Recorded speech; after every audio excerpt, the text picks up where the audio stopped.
Bueno, mis hermanos, estamos estudiando un libro que se llama Pecados Respetables. Por supuesto que nuestra base de nuestras enseñanzas, de nuestra predicación es la infalible e inerrante palabra de Dios.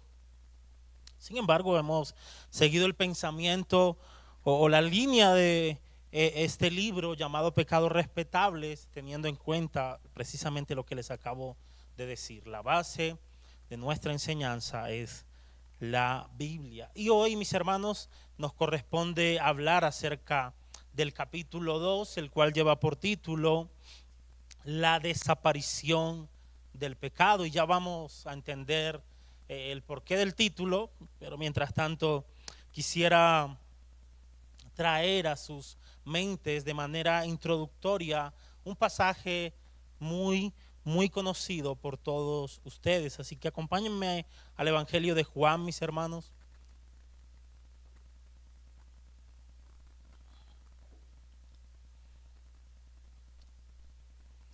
Voy a usar la Reina Valera del 60 hoy.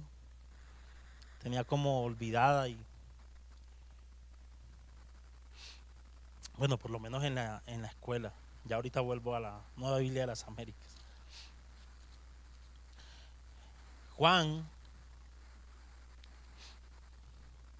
capítulo 8, versículos 1 al 11. Bueno, si quieren empezar desde el 53, aunque no lo veo tan necesario. Desde el 7:53 dice, cada uno se fue a su casa. Bueno, me apresuro. Ya están allí, Juan, capítulo 8. Y la idea, mis hermanos, reitero, es usar este pasaje de manera introductoria para el segundo capítulo que vamos a ver del libro Pecados Respetables, el cual lleva por título La desaparición del pecado. Y dice de la siguiente manera, cada uno se fue a su casa y Jesús se fue al monte de los olivos y por la mañana volvió al templo y todo el pueblo vino a él y sentado él les enseñaba. Entonces los escribas y los fariseos le trajeron una mujer sorprendida en adulterio y poniéndola en medio le dijeron, maestro, esta mujer ha sido sorprendida en el acto mismo del adulterio. Y en la ley nos mandó Moisés apedrear a tales mujeres. Tú pues, ¿qué dices? Verso 6. Mas esto decían tentándole para poder acusarle. Pero Jesús inclinado hacia el suelo, escribía en tierra con el dedo. Y como insistieran en preguntarle, se enderezó y les dijo, el que de vosotros esté sin pecado, sea el primero en arrojar la piedra contra ella. Algunos piensan, un comentario pequeño, o algunos usan esta frase para disculpar su pecado, pero mis hermanos, vamos a ver que en realidad no funciona para disculpar el pecado, más bien para acusar a algunos de su propio pecado. Versículo 8. Inclinándose de nuevo hacia el suelo, siguió escribiendo en tierra. Pero ellos, al oír esto, acusados por su conciencia, salían uno a uno, comenzando desde los más viejos hasta los postreros. Y quedó solo Jesús y la mujer que estaba en medio. Enderezándose Jesús y no viendo a nadie sino a la mujer, le dijo, mujer, ¿dónde están los que te acusaban? ¿Ninguno te condenó? Ella dijo, ninguno, Señor. Entonces Jesús le dijo, ni yo te condeno, vete y no peques más. Así que mis hermanos, tenemos una historia muy conocida que quizás la mayoría de nosotros la pudiéramos recitar de memoria. Así que en nuestro pasaje tenemos a Jesús sentado en el templo enseñándole a una gran multitud. Imagínense la escena, mis hermanos. Jesús sentado en el templo, una gran multitud rodeándole. Y ahí, insisto en esto, Jesús enseñándoles. Mientras esto sucedía, mis hermanos, dice nuestro pasaje que se acercan los escribas y los fariseos. Los escribas eran personas expertas en la ley de Moisés, personas que interpretaban la ley y la enseñaban al pueblo. Los fariseos, mis hermanos, también era un grupo religioso en medio de Israel que conocía el Antiguo Testamento, que conocía la ley de Moisés. Era un grupo religioso muy respetado por su rigurosa práctica de la ley, pero una práctica externa. Ellos guardaban externamente la ley, la tenían bien depurada, por decirlo de alguna manera. Uno veía a un fariseo, mis hermanos, y externamente no podría acusarle de algo.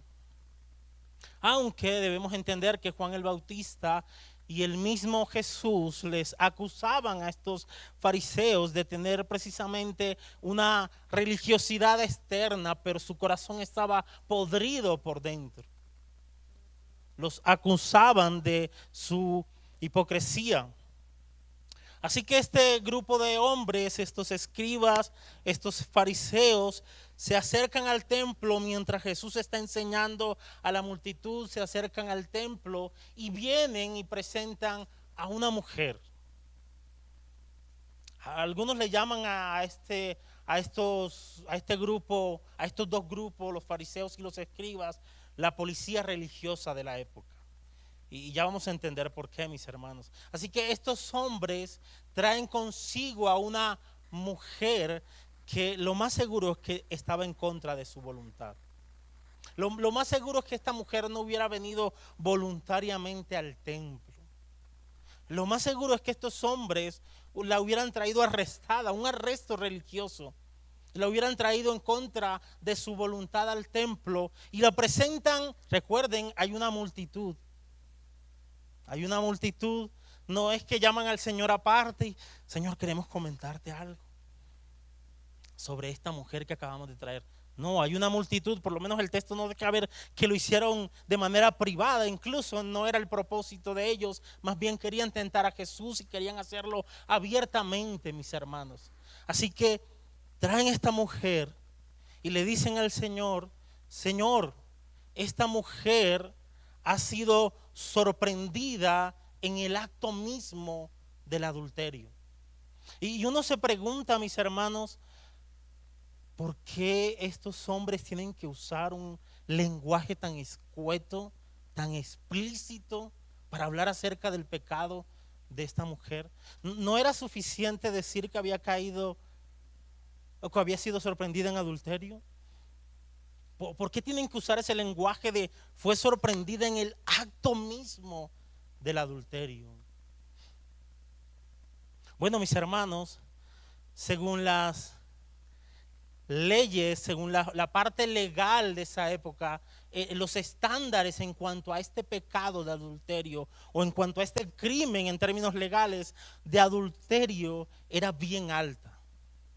Se dice que por lo menos se necesitaban 2 testigos que hayan visto este acto de adulterio y el testimonio de estos 2 testigos tenía que concordar, tenía que coincidir perfectamente. Incluso, mis hermanos, se dice que no era suficiente ver a la pareja salir de una misma habitación o a esta pareja de adúlteros. Incluso se dice que no era suficiente con verlos acostados en la misma cama.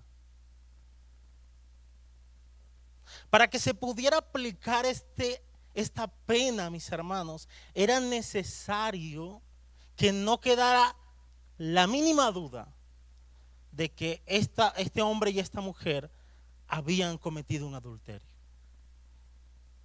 Ahora sí entendemos el lenguaje de estos hombres. Estos hombres se acercan y dicen, Señor, maestro, esta mujer ha sido sorprendida en el acto mismo del adulterio. Incluso, mis hermanos, se dice que que era casi imposible que se dieran todo esto para que una persona fuera condenada de esa manera.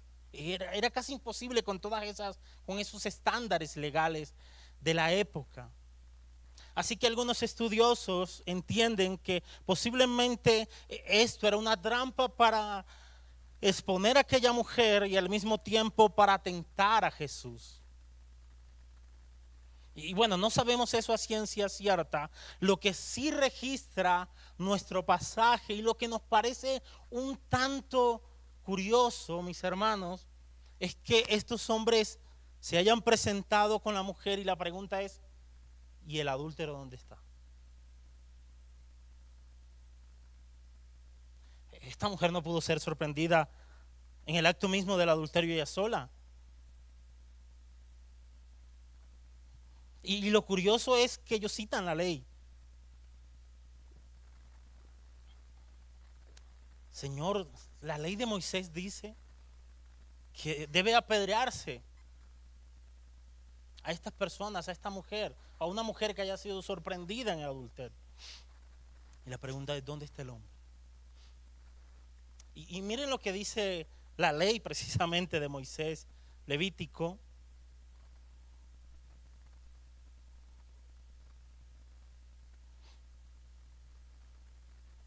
Capítulo 20.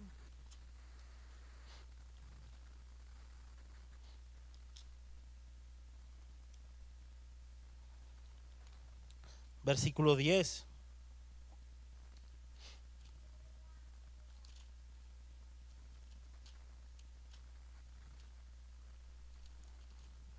Miren lo que dice de la siguiente manera: si un hombre cometiera adulterio con la mujer de su prójimo, el adúltero y la adúltera indefectiblemente serán muertos.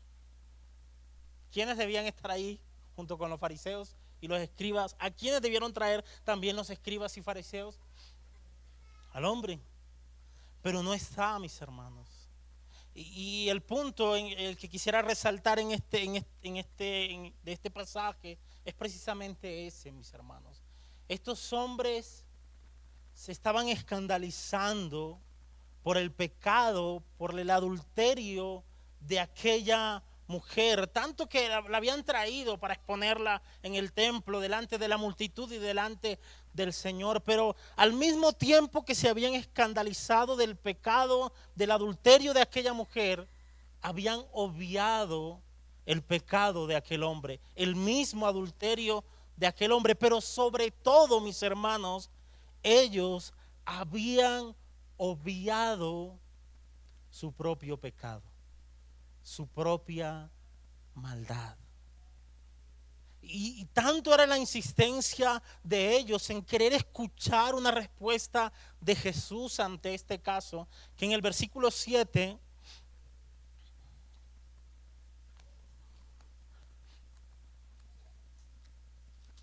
el Señor responde de la siguiente manera. Dice el versículo 7, si no estoy mal, dice: y como insistieran en preguntarles, enderezó y les dijo: el que de vosotros esté sin pecado, sea el primero en arrojar la piedra contra ella. Cuando el Señor responde de esta manera tan sabia y tan contundente, mis hermanos, la conciencia de aquellos hombres y de aquella multitud, porque ni siquiera los hombres fueron los que se fueron, el texto va a dejar ver que todos se fueron, todos, desde el más viejo, todos se fueron. Cuando el Señor da esta respuesta tan contundente, tan eficaz, tan sabia, mis hermanos, como siempre solía hacerlo, estos hombres comenzaron a ser acusados por su conciencia. Y ninguno, mis hermanos, ni los escribas expertos en la ley, ni los fariseos que tenían externamente la ley bien depurada, fueron capaces de tomar una piedra y arrojarla contra aquella mujer, porque sus pecados los estaban acusando. Mis hermanos, ellos estaban tan acostumbrados a mirar la paja de los demás, la paja en el ojo de los demás, que se habían olvidado de la viga que había en ellos, en sus propias vidas, en sus propios corazones. Ellos se quedaron en silencio y fueron acusados y acusados por su pecado. Ellos no entendían, ellos pensaban, mis hermanos, que el pecado de esta mujer adúltera era más grave que el de ellos. Ellos de alguna manera, mis hermanos, pensaban que el pecado de la mujer adúltera era menos pecado que el de ellos. ¿Será que nos parecemos un poco a ellos? El autor le llama a esos pecados aceptables. Ustedes no, yo no sé si recuerdan al pastor Edgar. Voy a dejar el autor a un lado para usar una frase que usaba el pastor Edgar. No sé si la sigue usando todavía, pero él en algún momento hablaba de pecadillos. ¿Sí recuerdan esa frase? Algunos pecadillos, que sería el equivalente a pecados aceptables. Así que cuando ustedes me escuchen hablar de pecadillos, sepan que estoy citando al pastor Edgar y que es el equivalente a esos pecados aceptables, a esos pecados que no vemos que no son tan graves, que pareciera que este pecado de esta mujer adúltera merece el infierno, merece el castigo, pero mi pecado no. Mis hermanos, el punto no es mostrar que los pecados escandalosos no son tan graves, no, son graves. El punto es mostrar que esos pecados aceptables, esos pecadillos, mis hermanos, son igual de graves que esos pecados. Siguen siendo pecado delante del Señor. Ese es el punto, mis hermanos. Y precisamente ese es el punto del autor y de este segundo capítulo que vamos a ver, el cual lleva por título La desaparición del pecado. Y básicamente, mis hermanos, lo que el autor quiere argumentar es que el concepto, el significado del pecado parece haber desaparecido en medio de la cultura, en medio de la sociedad. Pero no solamente el autor argumenta esto en este segundo capítulo, sino que también quiere argumentar que no solamente el pecado, el concepto del pecado ha desaparecido en la sociedad, sino que también se ha suavizado en medio de la iglesia. Y el autor, mis hermanos, cita algunos teólogos para argumentar su punto, y déjenme citar solamente uno de ellos. Él cita a un autor llamado Donald Carson. Dice lo siguiente: el aspecto más frustrante de evangelizar dentro de las universidades es que los alumnos no tienen idea de lo que es el pecado. Saben muy bien cómo cometerlo, pero no entienden lo que significa. Y eso no solamente aplica para los alumnos universitarios, sino para la sociedad en general. Las personas pecan y pecan y pecan, mis hermanos, pero no entienden lo que es el pecado. El concepto del pecado ha desaparecido en medio de ellos. Pero al mismo tiempo el autor argumenta en este capítulo, mis hermanos, que la iglesia ha sido permeada de alguna manera por esto que está pasando en la cultura, en la sociedad, y ha suavizado el concepto del pecado. De hecho, el autor cita una socióloga. Esta mujer hace un estudio de 47 sermones, y no de carismáticos, ni de pentecostales. 47 sermones de ministros bautistas y presbiterianos. Ella analiza estos sermones y llega a la siguiente conclusión. Permítanme citar, o más bien dice lo siguiente en cuanto a ese estudio que ella hace. Permítanme citar el libro. Ella dice lo siguiente: esta mujer, después de haber analizado estos sermones, dice lo siguiente: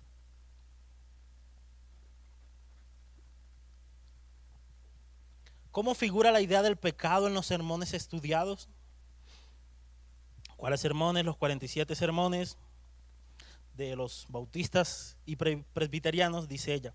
¿Cómo figura la idea del pecado en los sermones estudiados? Descubrimos que denunciar el pecado representa un gran problema para los pastores. El minucioso examen que hicimos de las predicaciones demuestra en muchas formas que el concepto del pecado se ha acomodado para satisfacer a la sensibilidad secular actual. Ciertamente algunas ideas tradicionales del pecado se dan a entender en los discursos, pero con frecuencia el lenguaje que se utiliza amortigua el impacto sobre los oyentes, pues se echa mano de una gran variedad de recursos retóricos más suaves. Miren lo que sigue diciendo la autora. Esta mujer, esta autora, concluye su capítulo sobre cómo manejan los pastores el pecado de la siguiente manera. En este contexto, hablar acerca del pecado parece más fijar la división que existe entre los creyentes que están más allá de cualquier evaluación y los no creyentes, quienes son el blanco del pecado, que trata de articular una percepción teológica de la depravación de la raza humana. Dicho de otra manera, pareciera que los pecadores están allá afuera. Esos son los donde aplica toda la depravación total. Pero como que nosotros, nuestros pecadillos, diría el pastor Edgar, no son tan graves. Pero recuerden la introducción, mis hermanos. El pecado de aquella mujer, que era tan grave para aquellos hombres, era igual, el pecado de ellos también era igual de grave para Dios. Ese pecado de adulterio de aquella mujer, que para aquellos hombres merecía el castigo de Dios, el pecado de ellos también merecía el castigo de Dios. En lugar de eso, el Señor les dio misericordia a todos, ¿no? Porque todos salieron ilesos del templo, incluyendo a aquella mujer. El profeta en el Antiguo Testamento dice: por sus misericordias no hemos sido consumidos. El autor dice lo siguiente, mis hermanos, hablando de este tema, dice: todos nuestros pecados, sin importar, y es precisamente el punto del autor en cuanto a este capítulo, es lo que el autor quiere dejar en nuestras mentes, y por supuesto lo que a mí me gustaría también dejar en sus mentes es lo siguiente que voy a leer con lo que vamos a estudiar del capítulo. Dice: todos nuestros pecados, sin importar dónde se encuentren en el espectro de la conciencia personal, son reprensibles a la vista de Dios y merecen castigo. Repito, esto es lo que quiere dejar el autor en nuestras mentes. Todos nuestros pecados, sin importar dónde se encuentren en el espectro de la conciencia personal, son reprensibles a la vista de Dios y merecen castigo. Dicho de otra manera, sin importar que algunos pecados nos parezcan chicos y otros grandes, todos los pecados son reprensibles y merecen el castigo de Dios. Mis hermanos, siguiendo la propuesta del autor en esta mañana, me gustaría que meditáramos en las palabras de Isaías capítulo 5, versículo 20.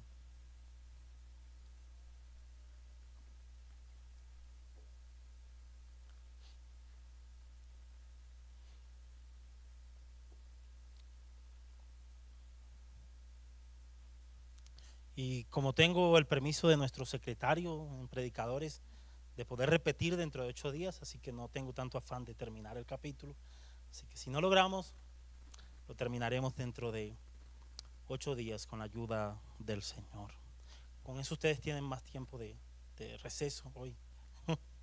Mis hermanos, Isaías capítulo 5, versículo 20.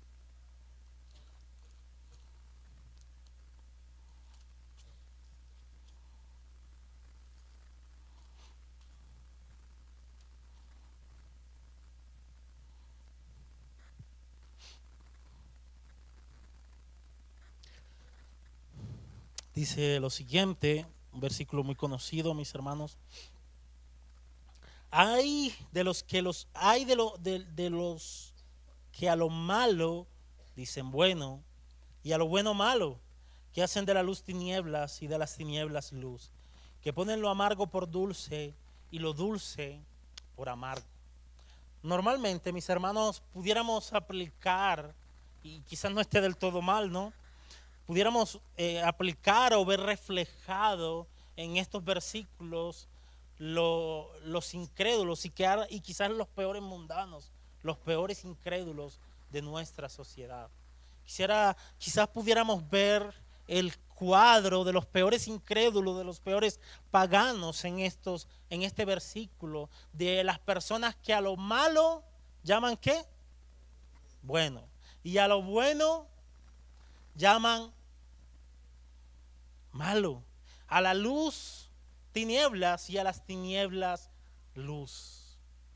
Y pudiéramos decir eso, mis hermanos, pero lo cierto es que Isaías, el profeta, no se está refiriendo a los paganos en este versículo. Isaías se está refiriendo, mis hermanos, al pueblo de Dios que al parecer había suavizado tanto, pero tanto el pecado en sus propias vidas que a lo malo le estaban llamando bueno y a lo bueno le estaban llamando malo, a las tinieblas le estaban llamando luz y a la luz le estaban llamando tinieblas.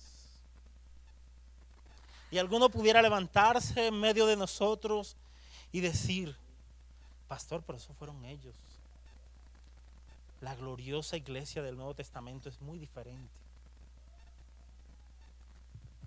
Nosotros no. ¿Será que no, mis hermanos? ¿Será que hay pecados que no los vemos como si fueran pecados? ¿Cierto? Hay pecados como que uno dice, no, esto sí es pecado, pero esto no pareciera que fuera pecado. O pensemos en un peso, ¿no?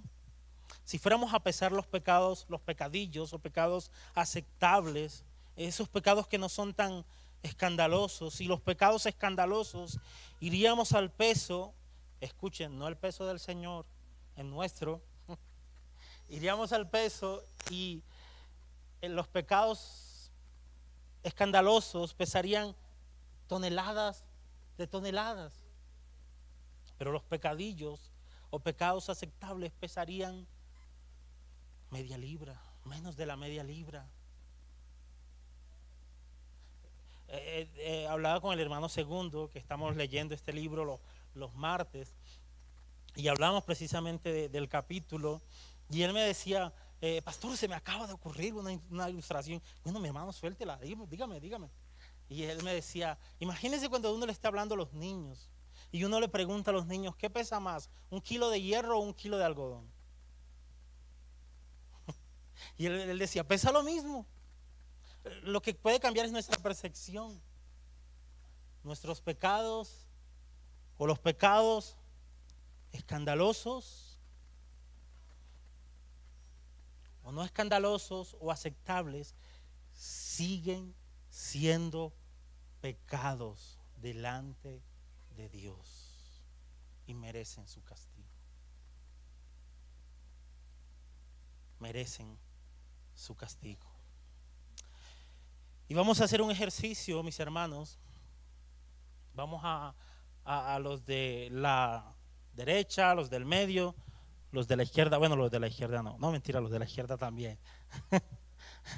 Los de la izquierda van a hacer lo siguiente, mis hermanos. La idea es que allí, con el que tenga al lado, con el que esté detrás, sin moverse de la silla, con el que esté atrás, al lado izquierdo, derecho, en fin, usted pueda durante unos minutos enlistar esos pecados aceptables o esos pecadillos que a usted le parece aceptable. El punto es que quiero descubrir qué tan descuadrado está nuestro peso. No, no, mentira, es una broma. Ajá, es una broma, pero mis hermanos, el punto es que ustedes puedan enlistar esos pecados que a usted le parece aceptable o que no les parece tan grave, o no solamente que a usted, sino a otros, o quizás a otros le dice usted, dice, no, a mí me parece grave este pecado, pero entiendo que a otras personas no les parece tan graves, también anótelo allí. Así que la idea de estos minutos, vamos a tener unos...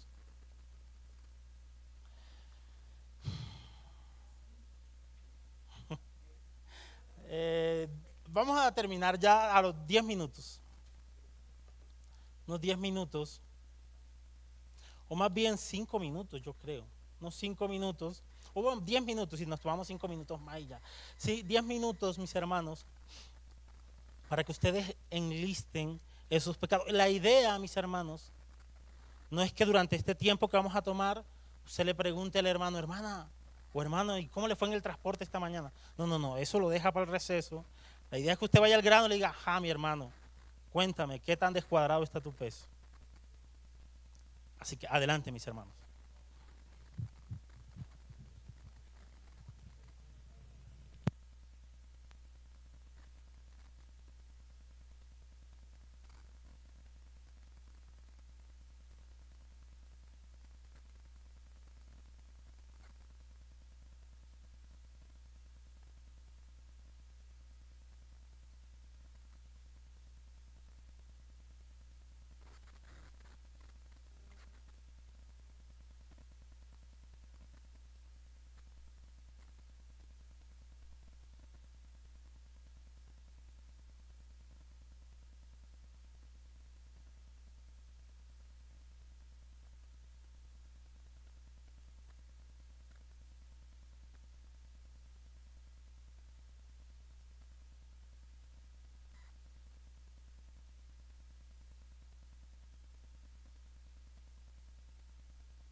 Piensen bien, mis hermanos. Esa lista va a quedar grabada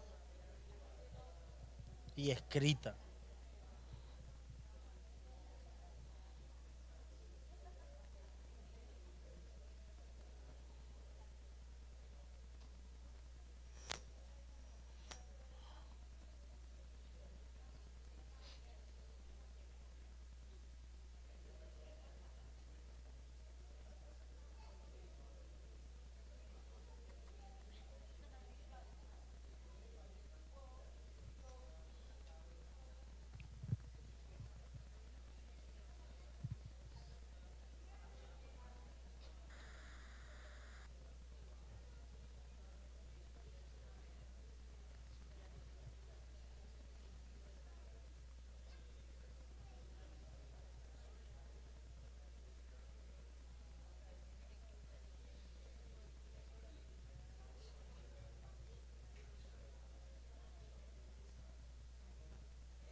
Mis hermanos, se terminó el tiempo.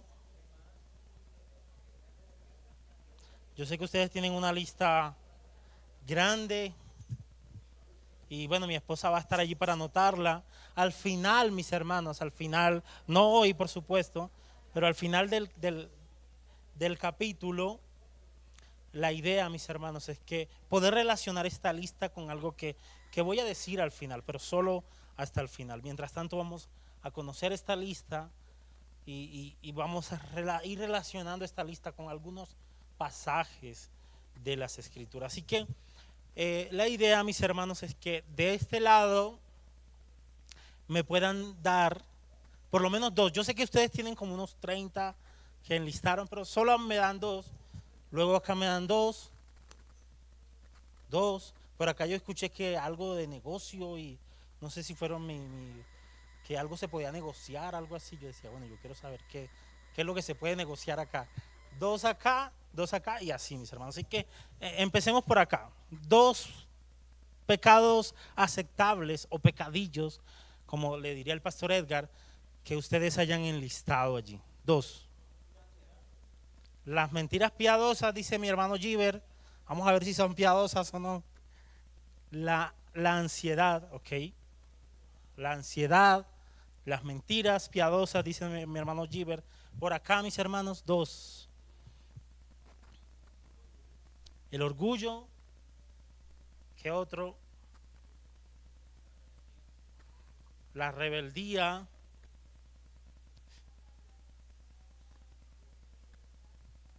La falta de dominio propio.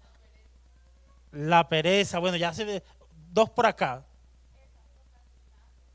Ok, ¿cuál más? El ego, que bueno, tiene que ver también con el orgullo.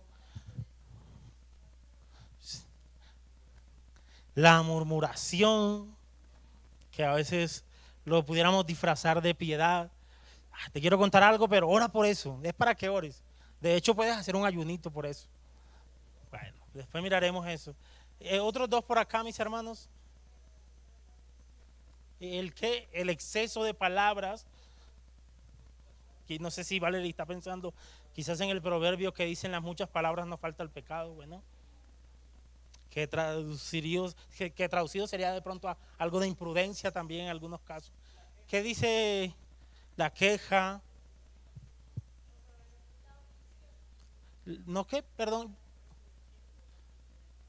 La pérdida de tiempo, la omisión, dice Lili. Por acá, mis hermanos, el no tener contentamiento, la falta de perdón. Ya dijeron la queja, pero ¿cómo? La imprudencia, ya también por ahí la dijeron. La vanidad, el rencor, que bueno, va por ahí relacionado con el resentimiento. La manipulación, perder el tiempo, que por ahí bueno, va a ir relacionado también ahí con la pereza. La idolatría invisible, explícanos eso, Amy.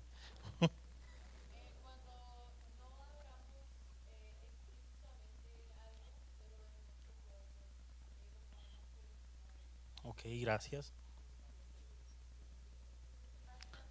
Idolatría invisible, ya saben. Ok.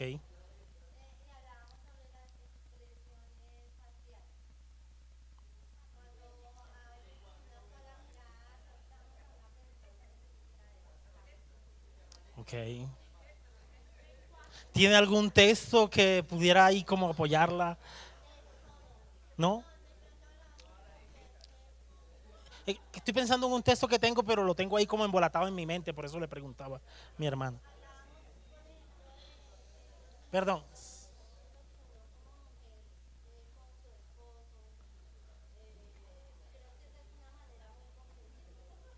Ok.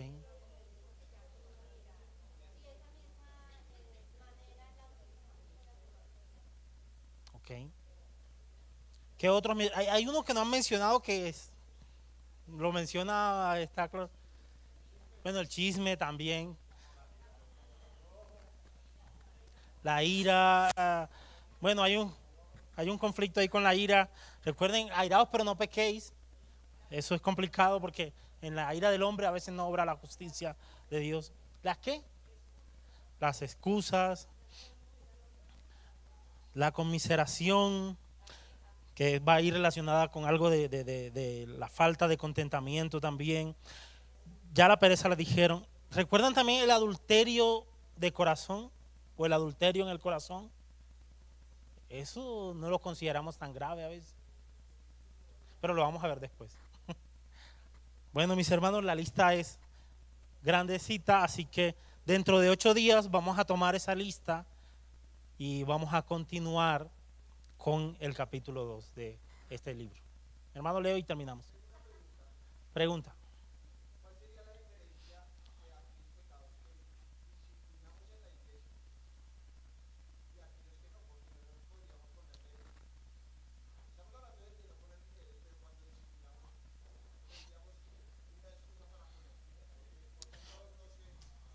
Yo creo que Mateo, que es el texto, Mateo 18, si no estoy mal, que habla de la disciplina, yo creo que en ese sentido tiene que ver con guardar el testimonio de la iglesia.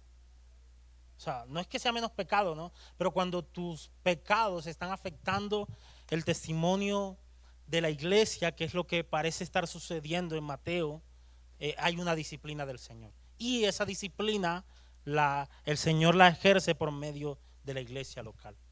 Pero tiene que ver más con cuando el testimonio de la iglesia local se ve comprometido. Mi hermano Alex. También. Ujú, eso.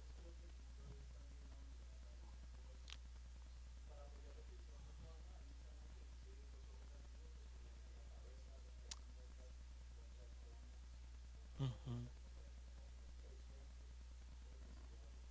Gracias, mi hermano, por el texto.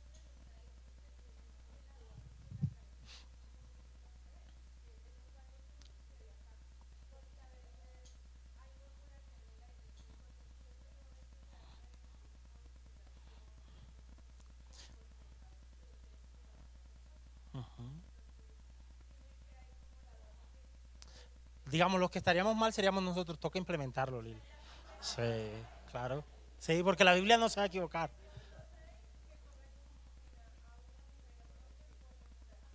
Pero, o sea, no, digamos, toca un proceso, ¿no? El mismo proceso que acaba de citar mi hermano Alexander, porque no puede ser así como a nosotros nos parezca, sino conforme a las escrituras. Pero ustedes, la iglesia misma sabe que en algún momento nosotros desde acá, como pastores de esta iglesia, hicimos un anunciado, ¿no? Debe acabarse el chisme, debe acabarse la murmuración en medio de la iglesia y vamos a tomar las medidas respectivas en cuanto a eso. ¿Qué medidas? Pues algo que nos inventamos, algo nuevo. No, las medidas que siempre han estado aquí en la palabra. Pero sí debemos hacerlo, sí, claro que debemos hacerlo. Yo quería darles minutos de break, pero miren, no me están dejando. Mi hermana Odilia. La hipocresía, pero bueno, después vamos a hablar de todo eso. Así que oremos, mis hermanos, terminamos y dentro de 8 días retomamos.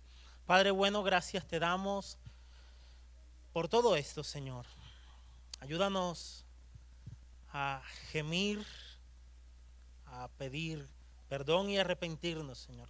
No, no solamente por aquellos pecados que consideramos graves o escandalosos, Señor, sino también por cada pecado que, como Juan mismo lo dice, es infracción de la ley y te ofende, Señor, y ofende tu precioso nombre. Padre, gracias te damos en el nombre bendito y glorioso de Cristo Jesús. Síguenos ayudando en todo esto. Amén y amén.